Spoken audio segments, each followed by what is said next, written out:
കൊളച്ചേരി നണിയൂർ ശ്രീ ദുർഗാ ഭഗവതി ക്ഷേത്രത്തിലെ തൃക്കാർത്തിക പൊങ്കാല ഡിസംബർ 13 നടക്കും. ഒരുക്കങ്ങൾ പൂർത്തിയായതായി ക്ഷേത്രം ഭാരവാഹികൾ അറിയിച്ചു. കേരളത്തിൽ 108 ദുർഗാലയങ്ങളിൽ വടക്ക് ദിശയിലേക്ക് ദർശനഭാവത്തോടെ പ്രഥമ സ്ഥാനം അലങ്കരിക്കുന്ന അപൂർവങ്ങളിൽ അപൂർവമായ ദുർഗാലയമാണ് നണിയൂർ ശ്രീ ദുർഗാ ഭഗവതി ക്ഷേത്രം.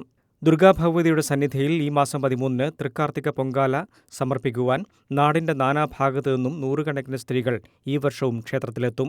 ക്ഷേത്രം തന്ത്രി ബ്രഹ്മശ്രീ കരുമാരത്തില്ലത്ത് വാസുദേവൻ നമ്പൂതിരിപ്പാടിന്റെ മുഖ്യ കാർമ്മികത്വത്തിൽ രാവിലെ 9:30 തൃക്കാർത്തിക പൊങ്കാലയുടെ പണ്ടാരടുപ്പിലേക്ക് അഗ്നിപകരൽ നടക്കുകയെന്ന് ക്ഷേത്രം പ്രസിഡന്റ് രാമകൃഷ്ണൻ വാര്യമ്പത്ത്, സെക്രട്ടറി മധുസൂദനൻ അടിച്ചിരിക്കണ്ടി എന്നിവർ പറഞ്ഞു. നണിയൂർ ശ്രീ ദുർഗാ ഭഗവതി ക്ഷേത്രത്തിൻ്റെ തൃക്കാർത്തിക പൊങ്കാല 13-ാം തീയതിയാണ്. അതിൻ്റെ എല്ലാ ഒരുക്കങ്ങളും പൂർത്തിയായിട്ടുണ്ട്.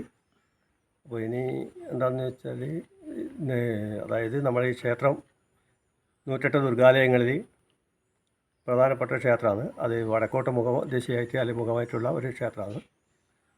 ഇതിൻ്റെ ചടങ്ങുകൾ എങ്ങനെയാണ്? ഇതിൻ്റെ ചടങ്ങുകളിൽ രാവിലെ സാധാരണ നവകപൂജ, മറ്റു കാര്യങ്ങൾ, അതുപോലെ തന്നെ ശ്രീഭൂതബലി, പൊങ്കാല സമർപ്പണം രാവിലെ 9:30 മണിയോട് കൂടിയിട്ട് ചെയ്യുന്നതായിരിക്കും. 13 അഭിഷേകം, ഗണപതി ഹോമം, നവകപൂജ, ഉഷപൂജ എന്നിവ നടക്കും. തുടർന്ന് ഉച്ചയ്ക്ക് പ്രസാദ സദ്യയും സന്ധ്യയ്ക്ക് കാർത്തിക ദീപം തെളിയിക്കൽ, മഹാദീപാരാധന, തിരുവത്താഴ പൂജയും നടക്കും. News bureau, Irikkur.